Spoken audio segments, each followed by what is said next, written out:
Kali ini kita akan sharing kaitannya dengan mungkin Bapak Ibu sebagai apa namanya? Fasda itu fasilitator Data SMK. data SMK ya. Eh, Beberapa minggu-minggu terakhir atau bulan terakhir ini ada kegiatan-kegiatan atau ada informasi kaitannya dengan mungkin agak sedikit ramai atau sedikit ya ditunggu-tunggu kepastiannya kaitannya dengan ada istilah SIP-lah ya, Sistem Informasi Pengadaan Sekolah untuk belanja dana BOS. Nah, eh, kali ini mungkin kita akan sharing lah secara resmi setelah kita komunikasi dengan Direktorat Pembinaan SMK. Ternyata di Direktorat Pembinaan SMK ada yang namanya FASDA ya, Fasilitator Data SMK, yang di SK-kan secara resmi, yang dimana salah satu tugasnya adalah memfasilitasi komunikasi data Dapodik, dan kita komunikasi dengan Direktorat Pendidikan SMK bahwa terkait siplah bisa jadi salah satu yang bisa difasilitasi oleh FASDA ini untuk disosialisasikan, untuk dikenalkan, dilatihkan kepada seluruh SMK di Indonesia sesuai dengan fasilitasi FASDA-nya di daerahnya masing-masing. Nah, kali ini saya Herdiana bersama Pak Hendri Eko dari Sekjen, tepatnya dari bagian pengadaan barang dan jasa Biro Umum Sekjen, yang kebetulan mempunyai tusi untuk mengkoordinasikan dan mengembangkan tentang fasilitasi dan kebijakan pengadaan barang dan jasa, khususnya di dunia pendidikan. Dan kali ini kita akan sharing kaitannya dengan siplah tadi yang saya sampaikan di awal. Bapak Ibu mungkin sudah bisa melihat tampilan slide-nya ya, mereka sudah bisa lihat ya. Sudah. Baik. Jadi berawal kita dengan membuat pedoman PBJ sekolah melalui dana BOS ya. Jadi Bapak Ibu yang selama ini mungkin menjadi fasilitator data Dapodik, yang itu ada kaitannya erat dengan alokasi dana BOS, karena salah satu referen yang paling utama untuk alokasi dana BOS kan data Dapodik ya. Ketika data Dapodik itu ada cut off-nya sekian siswa per sekolah, itulah menjadi referen utama untuk mengalokasikan bantuan dana BOS. Lalu sejauh mana pemanfaatan dana BOS itu, bagaimana itu digunakan? Selama ini aturan-aturan yang ada di dana BOS untuk belanja dana BOS itu, kalau Bapak Ibu melihat di panduan 2018 dan ke bawahnya, pasti kalau Bapak Ibu baca, merefernya untuk belanja pengadaan barang jasa itu berdasarkan Perpres PBJ ya. Padahal kalau kita baca dengan seksama, peraturan pengadaan barang jasa yang diatur oleh Perpres PBJ, kalau sebelumnya Perpres 54 dan selanjutnya, dan perubahannya itu sangat sulit untuk bisa diimplementasikan di sekolah. Nah, untuk dana BOS tahun 2019, kita sudah memperbaiki kekurangan aturan tersebut. Kita sudah berkoordinasi dengan LKPP sebagai lembaga kebijakan pengadaan barang jasa pemerintah, juga tak tertinggal dan sangat penting juga dengan Kemdagri, sehingga untuk tahun 2019 sudah keluar Permendikbud nomor 3 tahun 2019, khususnya lampiran 2 terkait dengan PBJ di sekolah melalui dana BOS. Kita lihat kira-kira seperti apa PBJ di sekolah melalui dana BOS. Mohon lanjut Pak Dadan. Jadi saat ini nanti saya sama Pak Hendri Eko akan menjelaskan terkait siplah, dan saya bagian dari latar belakangnya dulu lah. Kenapa kita bisa mengimplementasikan siplah di sekolah? Jadi latar belakangnya seperti apa, norma pengadaan di sekolah, lalu gambaran besar pedoman PBJ di sekolah, baru nanti masuk secara teknis siplah itu seperti apa, yang nanti akan dibantu dijelaskan dengan detail oleh Pak Hendri Eko, mitra saya di bagian PBJ. Lanjut. Latar belakang pengaturan norma pengadaan sekolah, lanjut. Nah, ini perlu Bapak Ibu ketahui, anggaran pendidikan yang 20% yang cukup besar itu, 64%-nya itu merupakan dana transfer daerah. Salah satu yang paling besar di dana transfer daerah adalah alokasi dana BOS. Jadi sekitar hampir 500 triliun dana itu ditransfer ke daerah. Yang di pusat itu hanya sekitar 36%-nya ya. Dan di Kemendikbud pun tidak terlalu besar karena di pusat itu ada beberapa kementerian yang mengalokasikan dana pendidikan. Kemendikbud hanya sekitar 35 triliun saja, lebih sedikit dibanding yang dikelola oleh Kemenak juga Ristek Dikti. Nah, alokasi yang cukup besar ini proporsinya yang ke daerah ini perlu ada penguatan tata kelola keuangan karena selama ini ternyata alokasi yang begitu besar ini masih ada hal-hal yang perlu kita perbaiki. Lanjut. Seperti misalnya, lanjut. Nah ini, pertama, kita tidak mengetahui sejauh mana pelaporan penggunaan dana BOS itu.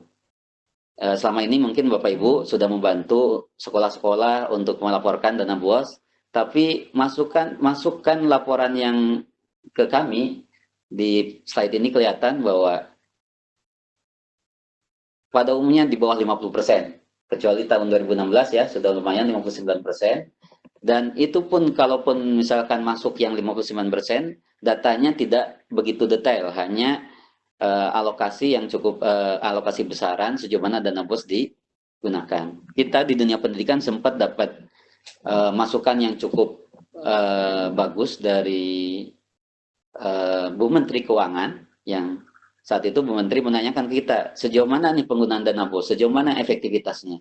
Ketika kita dikejar detail penggunaan dana BOS ini, kita belum bisa jawab dengan baik. Nah, ini menjadi salah satu PR yang bagaimana caranya ini juga bisa kita jawab berikutnya. Lanjut. Lalu adanya kasus-kasus terkait dengan pengadaan barang jasa. Di sektor pendidikan cukup rawan. Ini kita tampilkan data dari laporan KPK RI tahun 2017. Bapak Ibu juga bisa lihat sendiri, sampai dengan saat ini, data kerawanan kasus PBJ itu masih cukup tinggi. Di website KPK, Bapak Ibu bisa lihat. Dan hasil laporan resmi dari KPK, di kasus PBJ, 5 sektor terbesar korupsi PBJ itu diantaranya pendidikan. Di sini ada sekitar 25 kasus besar yang ditangani oleh KPK itu di dunia pendidikan. Di mana kasus ini melibatkan 3 sektor pendidikan yang paling besar, yaitu dinas,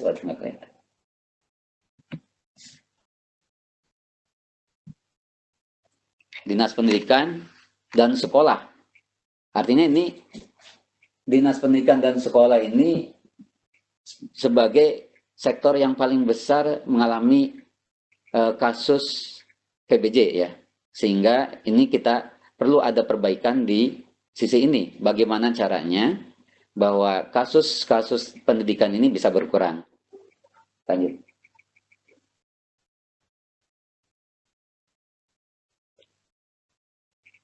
Lalu kalau kita lihat beberapa laporan di media, ternyata beberapa kasus PBJ itu yang paling banyak bermasalah ternyata menyangkut persoalan regulasi. Di sini kami kutip beberapa media di situ yang menyatakan bahwa persoalan regulasi seringkali menjadi akar pelanggaran dalam pengelolaan dana BOS. Dari CNN Nasional, penyimpangan dana BOS terjadi karena pelanggaran regulasi. Terus dari Berita Satu juga, mayoritas sekolah lakukan penyimpangan dana BOS. Jadi Dikbud harus melakukan perbaikan bagaimana pengelolaan dana BOS ini agar bisa mengurangi kasus-kasus yang timbul. Nah, di kami, di bagian PBJ yang memang merupakan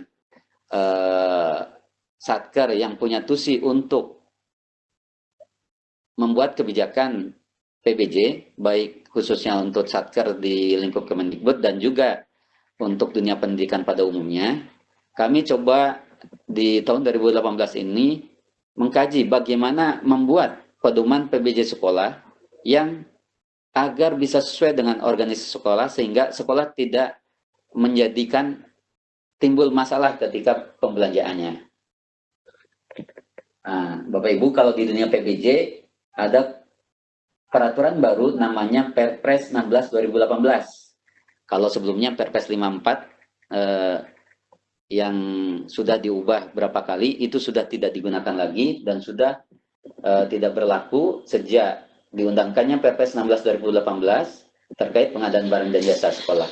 Ini angin segar buat sekolah, buat pemerintah, buat dunia pendidikan karena di Perpres 16 2018 ada perbaikan aturan di mana di situ ruang lingkup untuk belanja pemerintah yang terikat oleh peraturan Perpres PBJ adalah ketika pemerintah belanja untuk barang jasa yang menggunakan APBN APBD. Tidak lagi diartikan kalau Perpres yang lama itu ruang lingkupnya ketika pemerintah belanja barang jasa yang bersumber dari APBN APBD.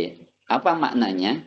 Ketika Perpres yang lama, ketika semua belanja barang jasa itu bersumber dari APBN APBD, siapapun yang belanja itu tetap harus diikatkan terhadap Perpres PBJ.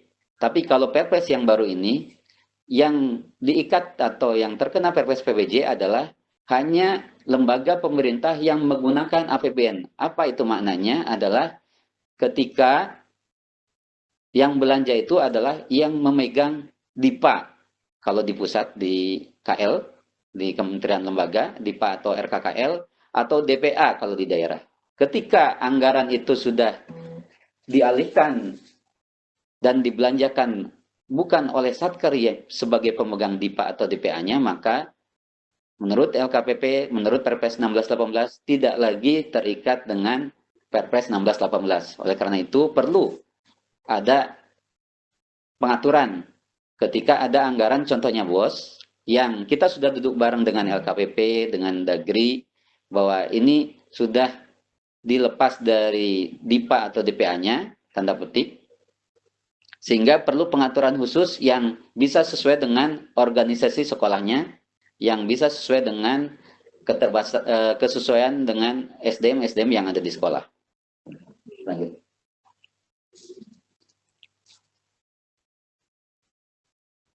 Ini kami perlihatkan surat resmi dari LKPP yang ini merupakan hasil bahasan bersama awalnya ketika kita duduk bareng LKPP dengan Dikbud dengan Dagri, bagaimana kita mengatasi proses pengadaan di sekolah khususnya dana BOS yang cukup besar, dan ada dua hal penting yang diperhatikan oleh LKPP saat itu, bahwa yang pertama adalah organisasi sekolah tidak dilengkapi dengan perangkat untuk melaksanakan Perpres PBJ. Kemudian dalam rangka mempermudah serta memperbaiki tata kelola pengadaan barang jasa di sekolah, maka Kemendikbud dapat membuat pedoman pengadaan di sekolah sesuai dengan kebutuhan dan kondisi perangkat di sekolah. Jadi ada dua hal ini. Jadi pertama, pengadaan barang jasa sekolah tidak bisa menggunakan ketentuan dalam Perpres 1618. Yang kedua, Kemendikbud dapat membuat pedoman ini. Mungkin beberapa mempertanyakan, kok bisa Kemendikbud? Jadi kita ini rapatnya panjang, bahwa kita rapat terutama tiga pihak, LKPP sama Dikbud sama Dagri, yang pada awalnya kita berharap LKPP bisa mengeluarkan PRK sendiri, tapi berdasarkan ketentuan yang ada, menurut LKPP lebih tepat kalau dikeluarkan oleh Dagri atau Dikbud. Setelah kita duduk bersama dengan Dagri, Dikbud, diskusi dengan LKPP, diputuskan bahwa yang paling tepat adalah di Dikbud. Kenapa? Karena berdasarkan peraturan terkait dengan dana alokasi daerah, dana alokasi daerah itu ada bahwa kementerian teknis terkaitlah yang membuat juknis untuk ketentuan yang dilakukan oleh sektor terkait. Oleh karena itu, diputuskanlah sesuai dengan surat LKPP ini dan kesepakatan tiga pihak itu, Dikbud yang membuat aturan ini. Lanjut.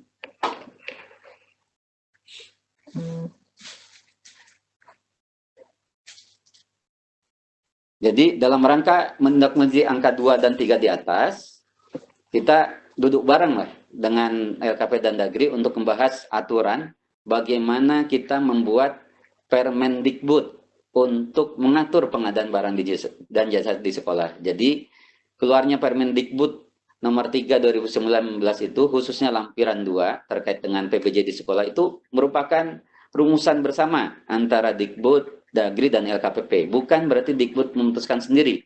Bukan juga hanya pandangan dari sisi aturan pengadanya LKPP, tapi juga ini dilihat dari sisi aturan yang terkait dengan aturannya daerah. Sehingga keluarlah Permendikbud nomor 3 2019 lampiran 2 yang merupakan hasil diskusi bersama tim Dikbud, tim Dagri, dan tim LKPP. Lanjut. Seperti apa hasil putusan bersamanya? Kita lihat pedoman PBJ sekolah di lampiran 2 Permendikbud nomor 3 2019. Lanjut.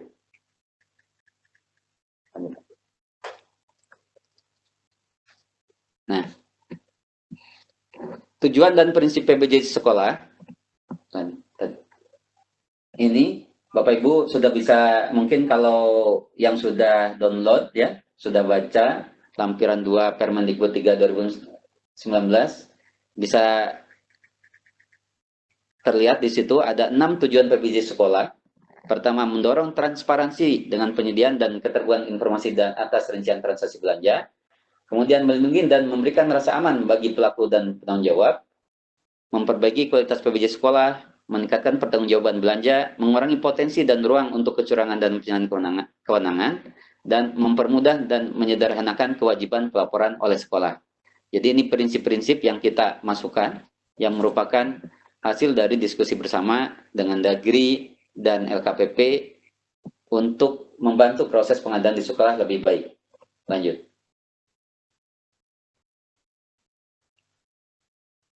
Lalu para pihaknya kita atur demikian. Jadi di sekolah hanya ada dikenal sebenarnya dua aktor, yaitu kepala sekolah dan bendahara sekolah, dengan rincian tugas dan kewenangan seperti kelihatan di slide, yang Bapak Ibu bisa baca detailnya nanti di lampiran 2 Permendikbud 3 2019. Dan di situ juga ada tenaga administrasi dan guru yang bisa dilibatkan ketika dianggap perlu untuk membantu sesuai dengan penugasan dari kepala sekolah. Dan tentu ada pihak lain, yaitu pihak penyedia, ketika kita kaitannya dengan pengadaan barang jasa yang tentunya ada penyedia yang support dari barang jasa tersebut. Ini beda sekali dengan Perpres PBJ ya. Kalau Perpres PBJ, Bapak Ibu mungkin ada yang tahu, di situ struktur organisasinya cukup panjang ya, cukup lebar, mulai dari adanya PA, penguasa anggaran, terus ada KPA, lalu ada PPK, lalu juga ada Pokja atau pejabat pengadaan, ada PPHP, jadi cukup banyak. Beberapa di antara aktor pengadaan menurut Perpres itu juga mempunyai syarat-syarat yang cukup ketat ya, yang akan sulit bisa dipenuhi oleh sekolah, apalagi kalau yang kita bayangkan kalau mungkin SMK sebagian besar atau sebagian itu bisa memenuhi kalaupun kita coba paksakan. Tapi kalau Bapak Ibu bayangkan kalau ini diterapkan juga di sekolah SD, yang di situ pada umumnya hanya punya kepala sekolah. Ada sebagian sekolah SD punya bendahara, tapi bendahara atau TU, tapi kebanyakan dari SD tidak punya.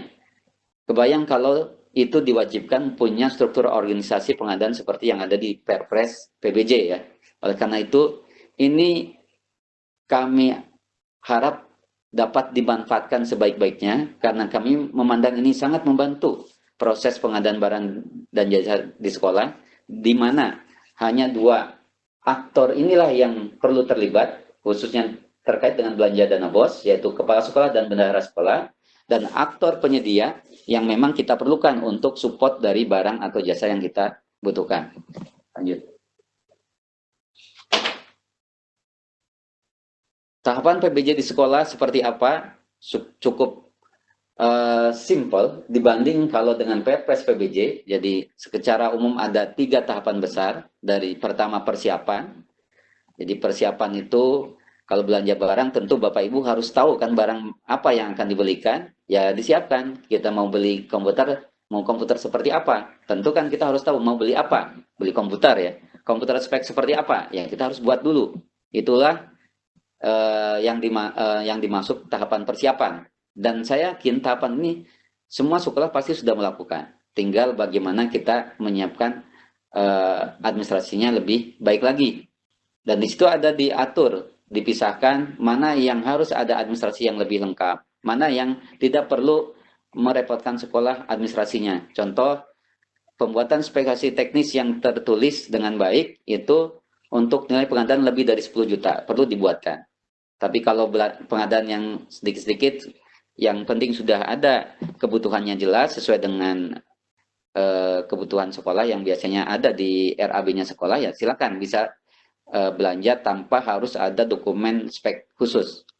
Lalu juga ada harga perkiraan tentunya, karena ketika membuat rencana anggaran belanja sekolah, suatu hal yang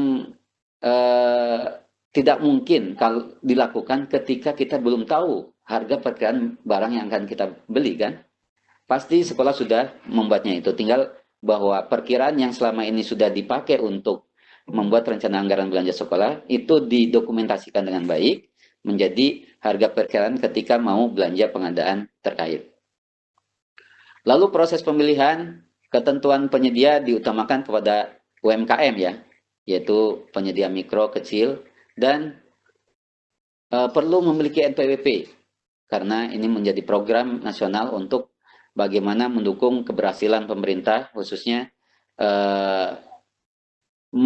mengatur, menertibkan terkait dengan perpajakan yang ada di Indonesia. Tata cara pemilihan sangat sederhana. Ketika pengadaan di bawah 50 juta itu seperti biasa pembelian langsung untuk nilai pengadaan paling banyak Rp 50 juta. Jadi seperti biasa belanja, buktinya nanti bisa cukup bukti belanja ya, dimana di situ Bapak Ibu belanja tidak perlu ribet-ribet seperti kalau aturan di pemerintahan. Agak sedikit diatur prosesnya ketika belanja di atas 50 juta. Dan saya yakin di sekolah belanja itu kebanyakan di bawah 50 juta. Sedikit sekali yang belanja di atas 50 juta. Dan anggaran karena memang cukup besar, tentu negara perlu memastikan belanjanya juga cukup baik. Sehingga tata kelolanya perlu diatur. Di sini ditampilkan di situ bagaimana mengatur belanja 50-200 juta yang di situ sekolah bisa belanja sendiri dengan cara misalkan harus ada 2 calon yang menurut sekolah paling potensial untuk kita jadikan penyedia. Lalu dari 2 itu kita lakukan negosiasi. Dari negosiasi yang terbaik itulah yang kita tetapkan menjadi penyedia yang akan kita beli barang atau jasanya. Ketika pengadaan di atas 200 juta, baru ini sesuai dengan kesepakatan bersama antara Dagri, LKPP, kita perlu melimpahkan proses pengadaannya kepada UKPBJ setempat. Siapa UKPBJ itu? Mungkin Bapak Ibu belum kenal. Ini semacam panitia ya. Kalau dulu bahasanya panitia pengadaan atau pokja pengadaan. UKPBJ itu singkatan Unit Kerja Pengadaan Barang dan Jasa Setempat. Setempat itu di mana? Bisa jadi di dinas setempat, Pemda setempat, atau satker terdekat dari sekolah tersebut. Bisa jadi UKPBJ-nya satker pusat atau apapun, silakan. Tapi lebih diutamakan adalah karena Bapak Ibu sebagai bagian dari daerah, ya sesuai dengan bagiannya. Misalkan kalau ini SMK mungkin ya Kalau tidak terlalu jauh, silakan minta tolong UKPBJ pemerintah provinsinya ya. Tapi kalau terlalu jauh, bisa dengan UKPBJ pemerintah kabupaten kota setempat. Lalu tentu ada proses, setelah proses pemilihan ada serah terima ya. Di situ kalau sampai dengan 50 juta, bukti dari belanja itu, kwitansi nota itu sudah merupakan langsung menjadi bukti serah terima. Ketika di atas 50 juta harus ada proses serah terima yang cukup sesuai dengan yang diatur dalam ketentuan Permendikbud nomor 3 tahun 2019 lampiran 2. Lanjut. Nah, ini secara detailnya kira-kira mudahnya di lapangan tuh belanjaan seperti apa, bukti-buktinya seperti apa. Di sini kelihatan bahwa NPWP menjadi wajib berapapun belanjanya. Lalu untuk spesifikasi teknis dan harga perkiraan tidak diperlukan ketika belanja sampai dengan 10 juta. Juga demikian dengan kwitansi pembayaran atau SPK. Jadi kalau belanja sampai dengan 10 juta, dan saya yakin, saya pernah mengumpulkan beberapa sekolah ketika saat itu sekaligus untuk sosialisasi RKAS dan Siplah ya, menanyakan itu bahwa belanja di sekolah paling banyak ada 10 juta ke bawah. Dan itu belanja paling mudah. Aturannya pun tidak diatur rumit ya. Cukup belanja terhadap yang punya NPWP, ada faktur atau bukti pembelian, bon, nota, itu cukup. Dan bon, nota itu sekaligus menjadi berita acara serah terima. Jadi cukup ada belanja kepada yang punya NPWP dan ada bukti pembeliannya. Itu sudah clear. Pertanggungjawabannya untuk pengadaan barang dan jasa sudah clear sampai di situ. Agak sedikit butuh bukti dokumentasi ketika di atas 10 ya, sampai dengan 50 juta. NPWP wajib. Di sini ada tambahan spesifikasi dan harga perkiraan ya yang perlu dilakukan.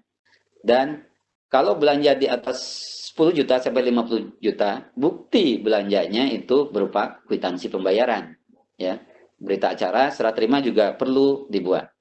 Kemudian belanja di atas 50 juta sampai 200 juta serupa dengan yang 50 juta bahwa di situ NPWP, spek dan harga perkiraan wajib. Yang berbeda adalah ketika untuk bukti ya, bukti perjanjiannya, bukti belanjanya bukan lagi kwitansi, tapi merupakan SPK. Lalu kalau belanja di atas 200 juta seperti apa? Itu yang harus kita mintakan bantuan kepada UKPBJ. Yang tadi sudah dijelaskan di awal. Lanjut.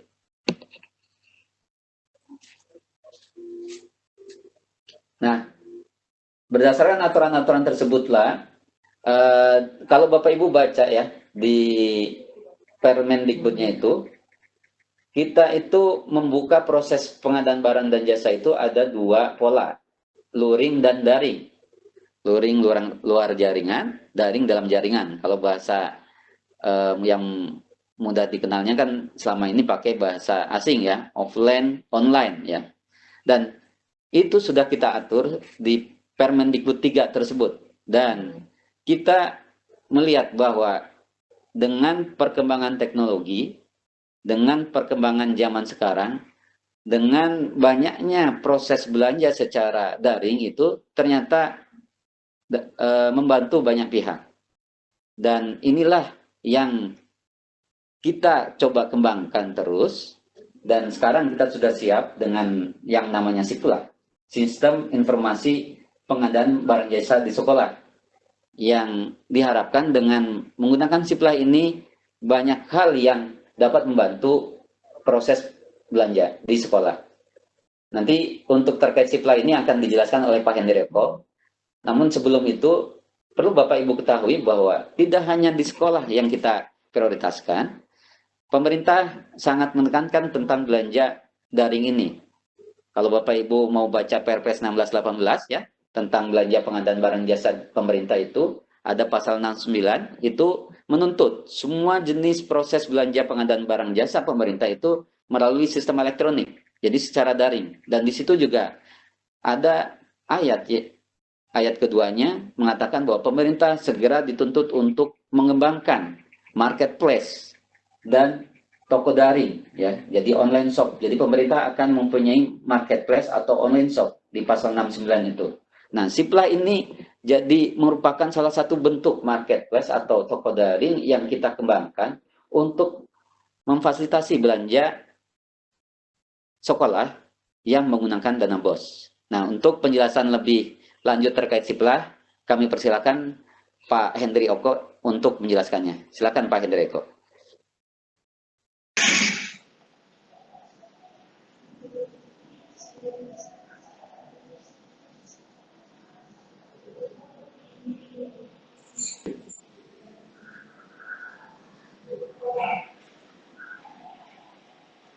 Pak Hendri.